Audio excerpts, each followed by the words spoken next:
Good morning बच्चों, सभी का स्वागत करते हैं हमारे यूट्यूब चैनल में उड़ान शिक्षण संस्थान में। तो बच्चों, आज आप सभी के लिए अगला पार्ट लेकर के आए हैं एमसीक्यू का, जो बहुत ही जबरदस्त, शानदार और आपके एग्जाम के लिए बहुत ही मोस्ट इम्पोर्टेंट होने वाला है। तो देखिए फटाक से, और इस चैनल को लाइक सब्सक्राइब करना बिल्कुल ना भूलें यदि आप पहली बार आए हैं तो, और शेयर करना बिल्कुल भी ना भूलें। चलिए दोस्तों, स्टार्ट करते हैं अपना पहला क्लास और आप सभी के बीच पहला। तो सवाल नंबर 1 आप सभी के बीच में है कि कौन सा संपर्क बल है।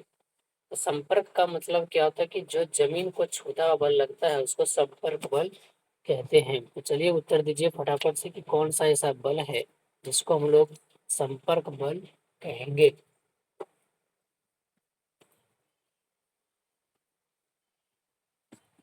सवाल पहला उत्तर क्या ऑप्शन के बीच होगा, तो ये होगा घर्षण बल। ठीक है दोस्तों, तो घर्षण बल जो होता है वो संपर्क बल होता है।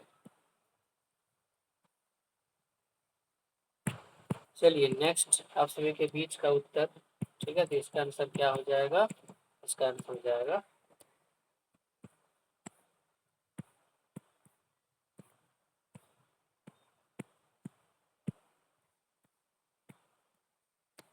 तो उत्तर क्या होगा, घर्षण बल। अगला सवाल है, प्रेशर का जो मान होता है वो क्या होता है। तो दाब जो होता है वो क्या होता है, बल प्लस क्षेत्रफल, बल बटे क्षेत्रफल या क्षेत्रफल प्लस बल। ठीक है, तो टोटल क्षेत्रफल पे लगा बल उसको हम लोग क्या बोलेंगे। तो दाब जो होता है दोस्तों क्या होता है, बल बटा क्षेत्रफल, इसका उत्तर हो जाएगा। सॉरी, क्षेत्रफल बटा बल इसका हो जाएगा। अगला सवाल लिखा है कि एसआई यूनिट में प्रेशर को किस पे मापा जाता है। इसका सही उत्तर क्या होगा, पास्कल। इसका उत्तर क्या होगा, पास्कल। तो इसको हम लोग नापते हैं।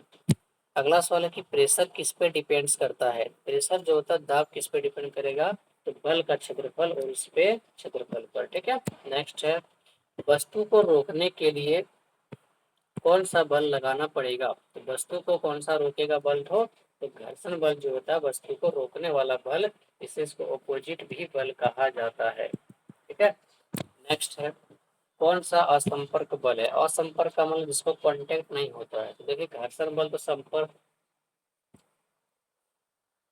के, घर्षण बल क्या है, एक प्रकार का संपर्क बल है। मांसपेशियां भी है। गुरुत्वाकर्षण जो बल है वो असंपर्क बल है। ठीक है, अगला सवाल आप सबके बीच, वायुमंडल दाब किसके कारण से होता है।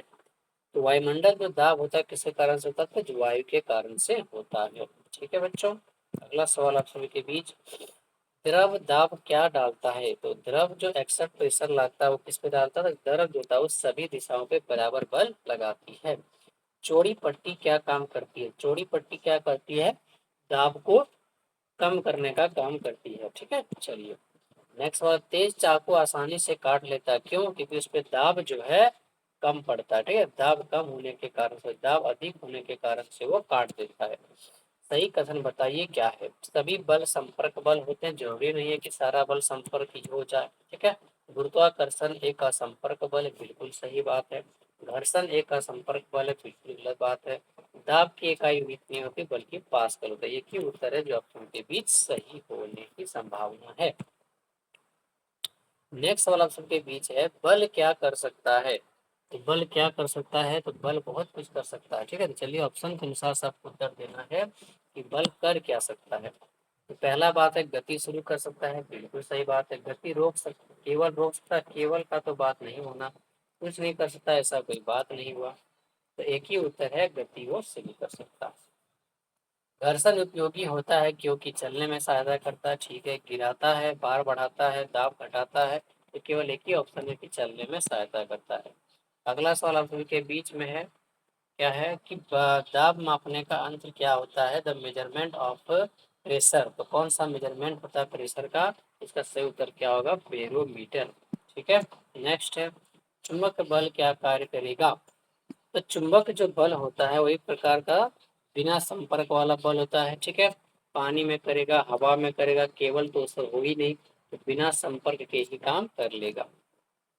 अगला सवाल आप सभी के बीच, तो इसलिए आखिरी सवाल आप सभी के बीच में था, और उम्मीद करते हैं कि आप इस टॉपिक को अच्छे से पढ़े होंगे और सारे क्वेश्चन का जवाब अच्छे से दिए होंगे। ठीक है बच्चों, चलिए नेक्स्ट क्लास फिर मिलते हैं हम लोग अगले टॉपिक के साथ और अगले एमसीक्यू के साथ। तब तक के लिए आप इस वीडियो में बने रहिए और लाइक सब्सक्राइब करते रहिए। धन्यवाद सभी को, और मन लगा के पढ़ते रहिए।